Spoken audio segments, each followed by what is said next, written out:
Okay, so more empath things to talk about because I spend most of my life um, for others. Like I wanted to become a better person so that they would love me, and I wanted to be there for them and help them in any way I can at the expense of my own needs and feelings because I wanted people to love me, which I realized way later was completely wrong. But that just because you realize that that's not right doesn't mean that your pattern disappears. So I spent all this time fixing for others, being there for others, and kind of neglecting myself and what I truly wanted. Instead, I just wanted to be the person that was there. Like, oh, don't worry about me. I'll figure it out. But I want to be here for you.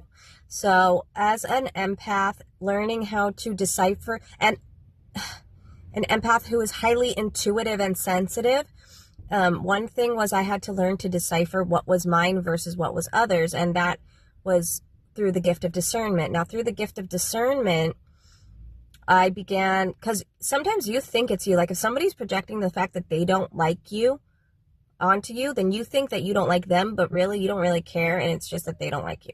Or if somebody thinks that, or if somebody doesn't believe in you, then you start not believing in yourself and feeling insecure. But you have to learn to realize, like, oh no, I know I am actually very secure and I believe in myself as fuck. So this is something that we have to learn not to self-sacrifice. But if you do feel inspired to give and you have time and space and resources, then do that. That's great. Giving is so beautiful. But giving at the expense of your own self is self-abandonment, and you'll continue the loop.